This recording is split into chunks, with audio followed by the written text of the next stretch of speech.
Hello दोस्तों, स्वागत है आप सबका एक बार फिर से हमारे चैनल मैगजोन पर। और आज हम लोग अपना आर्किमिडीज प्रिंसिपल का लास्ट पोर्शन कवर करेंगे। बहुत ज्यादा लेंथी पोर्शन नहीं होगा हमारा। यहाँ पर हम लोग मेनली पढ़ेंगे रिलेटिव डेंसिटी के बारे में, हाइड्रोमीटर और लैक्टोमीटर के बारे में। ठीक है, तो लेसन स्टार्ट करने से पहले आप सब लोगों से रिक्वेस्ट करूंगा कि प्लीज प्लीज प्लीज मेरे चैनल को सब्सक्राइब कर लीजिए, बेल आइकन को प्रेस कर लीजिए, और अगर ये वीडियो पसंद आए तो प्लीज लाइक का बटन भी दबाकर इस वीडियो को मैक्सिमम शेयर करिए अपने दोस्तों के साथ। इस चैनल को मैक्सिमम शेयर करिए सबके साथ, ताकि आपको आरआरबी जेईई 2019 की एक इफेक्टिव तैयारी, एक बहुत अच्छी तैयारी हमारे चैनल के थ्रू मिल सके। तो आइए स्टार्ट करते हैं। यहाँ पर टॉपिक जो हमें पढ़ना है relative density.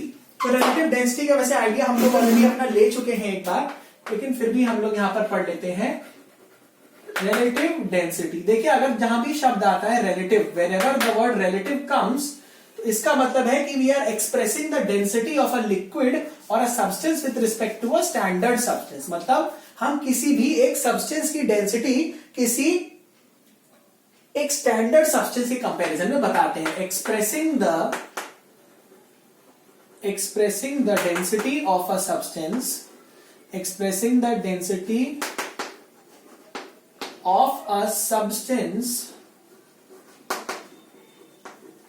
with respect to a standard substance, with respect to a standard substance। जैसे हमारा हो गया वाटर। ठीक है, नॉर्मली हम लोग क्या लेते हैं यहाँ पर, water at 4 degree centigrade. Water को लेते हैं 4 डिग्री सेंटीग्रेड। ठीक है, तो जो हमारी रिलेटिव डेंसिटी है, इसको और भी क्या बोला जाता है, स्पेसिफिक ग्रेविटी। इसे हम लोग और क्या बोल देते हैं, स्पेसिफिक ग्रेविटी। ठीक है, स्पेसिफिक ग्रेविटी भी इसे बोला जाता है।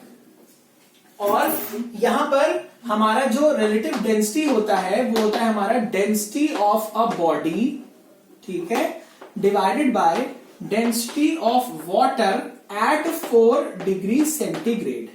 क्यों 4 डिग्री सेंटीग्रेड पे लेते हैं? क्योंकि आपको पता है वाटर का एनॉमलस एक्सपेंशन होता है, एनॉमलस बिहेवियर होता है कि जब हम पानी को मतलब 0 डिग्री की आइस को हीट करते करते 4 डिग्री तक लाएंगे, तो एक्सपैंड करने की बजाय वो क्या कर जाता है, कॉन्ट्रैक्ट कर जाता है। तो कॉन्ट्रैक्ट कर जाता है तो 4 डिग्री पे इसकी डेंसिटी क्या हो जाती है, इसकी डेंसिटी मैक्सिमम हो जाती है और इसकी वॉल्यूम क्या हो जाती है, मिनिमम हो जाती है। ये चीज ध्यान रखिएगा। 4 डिग्री सेंटीग्रेड पर डेंसिटी मैक्सिमम, वॉल्यूम मिनिमम, और कितनी डेंसिटी हो जाती है, 1000 kg पर मीटर क्यूब। ठीक है, 1000 kg पर मीटर क्यूब। तो यहां से हमारा देखिए रिलेटिव डेंसिटी क्या है, हमारा एक यूनिटलेस क्वांटिटी है। यूनिटलेस क्वांटिटी क्यों यूनिटलेस होगी? क्योंकि सेम टाइप्स की क्वांटिटीज का जो भी रेशियो होगा वो यूनिटलेस क्वांटिटी हो जाती है।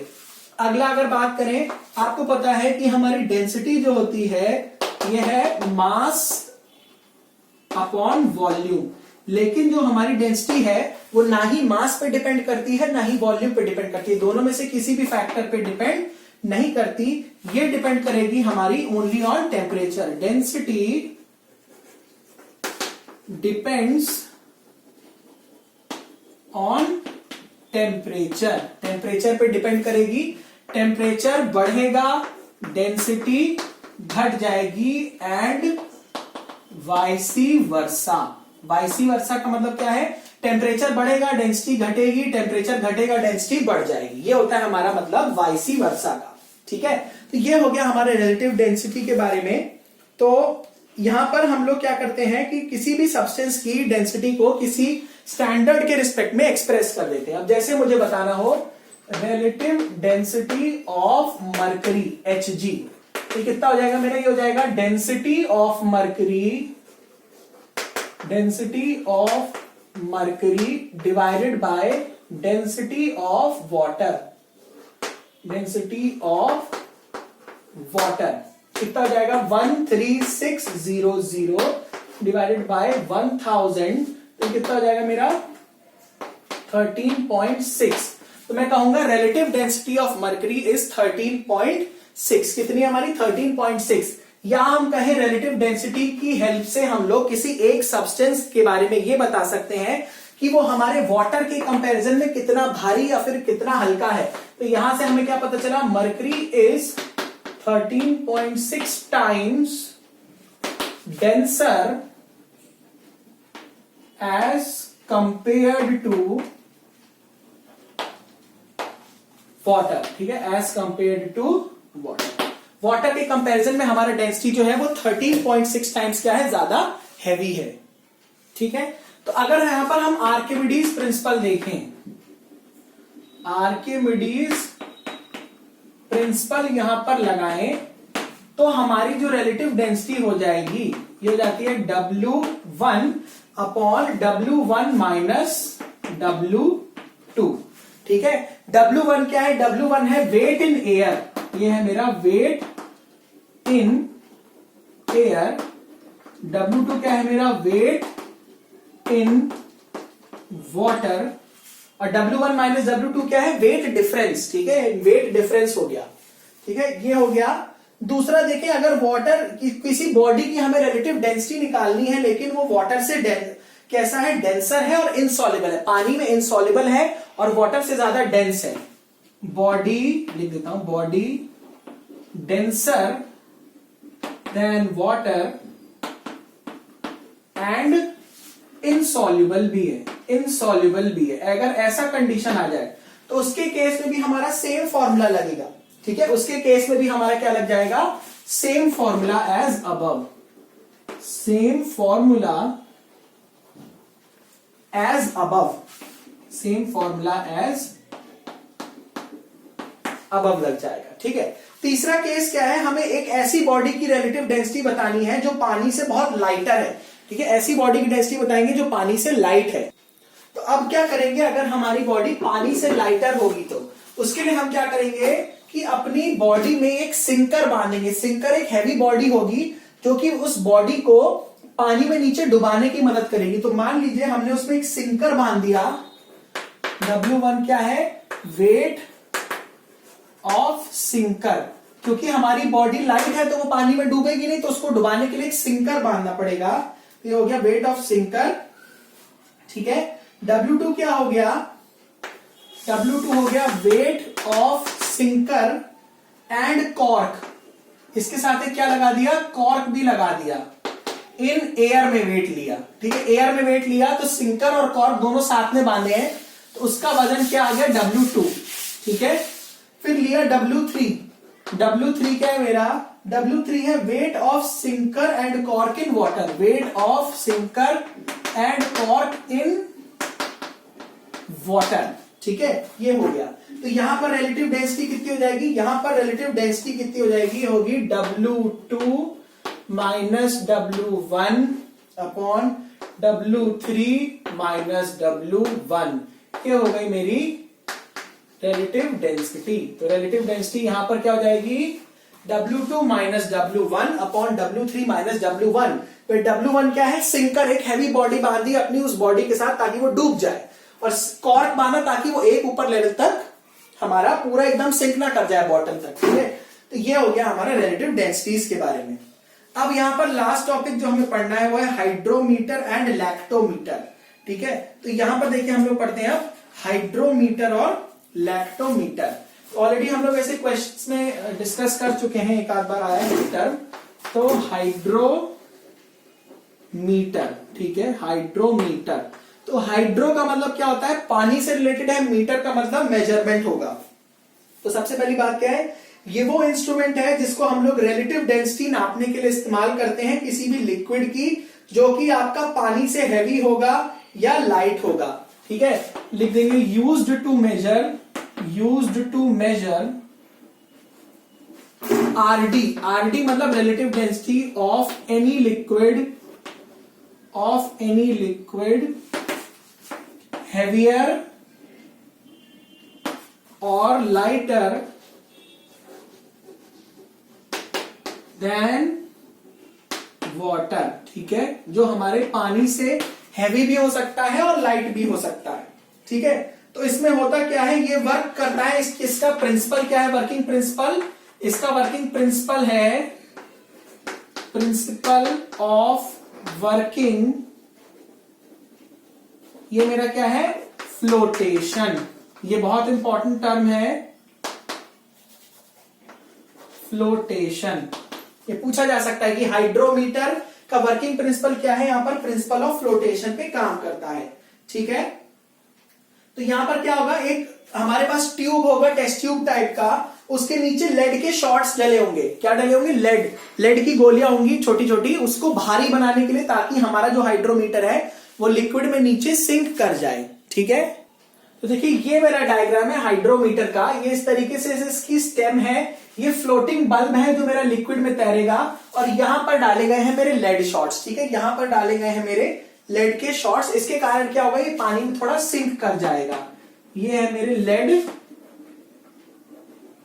शॉट्स, ये है मेरे लेड शॉट्स। ठीक है, तो इसकी वजह से पानी में सिंक कर जाएगा। अब यहां पर यह देखा गया कि इस हाइड्रोमीटर की जितनी लेंथ पानी के अंदर डूबेगी, इस हाइड्रोमीटर की जो लेंथ है जो पानी में डूबेगी या फ्लोट करेगी, वो इनवर्सली प्रोपोर्शनल होने वाली है उस लिक्विड की डेंसिटी की। तो क्या बोलूं, L is inversely proportional to rho. और L क्या है? Length of the hydrometer floating in water या फ्लोटिंग इन दैट लिक्विड। ठीक है, तो यहां होगा उस लिक्विड की अगर डेंसिटी बहुत ज्यादा हो गई तो अपथरस ज्यादा लगने लगेगा, अपथरस ज्यादा लगेगा तो ये ऊपर आ जाएगा। ठीक है, ऊपर आ जाएगा तो उसके करस्पॉन्डिंग एक दूसरी रीडिंग आ जाएगी। तो उसकी मतलब अगर रो ज्यादा हो गया, डेंसिटी ऑफ लिक्विड ज्यादा हो गई, तो जो मेरी लेंथ अंदर होगी वो क्या हो जाएगी, कम हो जाएगी। और अगर डेंसिटी बहुत कम हो गई तो लेंथ क्या है, ऊपर चली जाएगी। तो उसके कारण क्या होगा, ये देखिए यहां पर मार्किंग्स बने रहते हैं। ये क्या है, हमारी मार्किंग्स या ग्रेजुएशन, मार्किंग्स और ग्रेजुएशंस। ठीक है, तो मार्किंग्स और ग्रेजुएशंस बने होते हैं। तो हम लोग यहां से देख लेंगे, डायरेक्टली रीडिंग रीड कर लेंगे कि हमारी रिलेटिव डेंसिटी कितनी आ रही है। ठीक है, तो ये होता है हमारा हाइड्रोमीटर। लास्ट टॉपिक का डिस्कशन यहां पर करते हैं, लैक्टोमीटर या फिर एसिड बैटरी हाइड्रोमीटर। दोनों एक ही चीजें हैं, वर्किंग प्रिंसिपल सेम है। तो लैक्टोमीटर देखिए, देखते हैं अब। तो देखिए लैक्टोमीटर को डिस्कस करें। लैक्टोजेन, लैक्टोमीटर क्या मतलब होता है? लैक्टोमीटर वो डिवाइस है जिससे हम लोग मिल्क की रिलेटिव डेंसिटी को मेजर करते हैं। It is used to measure the relative density of milk. ठीक है, या इनडायरेक्टली कहें टेस्टिंग ऑफ मिल्क प्योरिटी की, हमारा दूध कितना प्योर है, टेस्टिंग ऑफ मिल्क प्योरिटी। ठीक है, मिल्क की प्योरिटी को भी मेजर करने के काम आएगा। तो देखिए ऐसा देखा गया है कि अगर हम अपने जो मिल्क में पानी मिला दें, अगर हम अपने मिल्क में पानी मिला दें तो उसकी रिलेटिव डेंसिटी क्या हो जाती है, वो घट जाती है। तो लिख देता हूं, on adding water relative density decreases. Relative density जो होती है हमारे दूध की वो डिक्रीज कर जाती है, और लगभग कितना हो जाती है, लगभग हो जाती है 1.015 ग्राम पर सेंटीमीटर क्यूब। ठीक है, डिपेंडिंग अपॉन कितना पानी डाला गया है। तो जितना ज्यादा पानी डालेंगे उतनी ज्यादा हमारी डेंसिटी घट जाएगी यहां पर। ठीक है, तो इसमें भी मार्किंग्स बनी होती हैं। ठीक है, तो इसमें भी मार्किंग्स बनी होंगी हमारी, और उसके करस्पॉन्डिंग बिल्कुल इसका सेम तरीका हो जाता है हाइड्रोमीटर की तरह। तो यहां पर जो हमारा स्किम्ड मिल्क होता है, जो हमारा स्किम्ड मिल्क होता है, ठीक है, उसकी रिलेटिव डेंसिटी क्या होती है, बहुत ज्यादा होती है, क्योंकि यहां पर आपका कोई भी इसमें पानी नहीं मिला होता। स्किम्ड मिल्क में आपका कोई भी पानी नहीं होता या बहुत कम पानी होगा, नो वाटर। ठीक है, इसे हम लोग स्किम्ड मिल्क कहते हैं। तो स्किम्ड मिल्क के केस में इसकी डेंसिटी क्या होगी, ज्यादा है। ठीक है, तो इसमें नो वाटर है तो डेंसिटी वेरी हाई। तो इसकी जो डेंसिटी ऑफ मिल्क है, डेंसिटी ऑफ मिल्क क्या है, वेरी हाई। तो इसके कारण आपका लैक्टोमीटर डिटेक्ट नहीं कर पाएगा। लैक्टोमीटर इतनी ज्यादा प्योरिटी ऑफ मिल्क को नहीं डिटेक्ट कर पाएगा। ठीक है, वो प्योरिटी को इतनी डिटेक्ट आपकी नहीं कर पाएगा। ठीक है, अब लास्ट टॉपिक आता है यहां पे, acid battery hydrometer. Acid battery hydrometer, acid battery hydrometer. Acid battery hydrometer आपको पता है जो हमारी इन्वर्टर की बैटरी होती है। ठीक है, इन्वर्टर की जो हमारी बैटरी होती है, चार्जिंग के दौरान जब हम उसे चार्ज करते हैं, ठीक है, जब बत्ती आ रही होती है, इलेक्ट्रिसिटी आ रही होती है, तो चार्जिंग के दौरान इसमें क्या होता है, इसमें होता है हमारा इलेक्ट्रिकल एनर्जी, इलेक्ट्रिकल इनटू किसमें चेंज हो जाती है, केमिकल एनर्जी। किसमें चेंज हो जाती है, केमिकल एनर्जी में चेंज हो जाती है, ठीक है। लेकिन डिस्चार्जिंग के दौरान जब हमारी लाइट चली जाती है और हमारा डिस्चार्जिंग होने लगता है, डिस्चार्जिंग के दौरान क्या होता है, रिवर्स हो जाता है। जो केमिकल एनर्जी स्टोर्ड होती है वो किस में कन्वर्ट होने लग जाती है, इलेक्ट्रिकल में। यहां पर केमिकल एनर्जी किसमें कन्वर्ट होने लग जाएगी, आपकी इलेक्ट्रिकल एनर्जी में। किसमें कन्वर्ट होने लग जाएगी, इलेक्ट्रिकल एनर्जी में कन्वर्ट होने लगती है। तो एसिड बैटरी हाइड्रोमीटर का मेन काम क्या है, यहां पर इसका मेन काम यह है टू चेक, इसका काम क्या है, फंक्शन क्या है, to check the relative concentration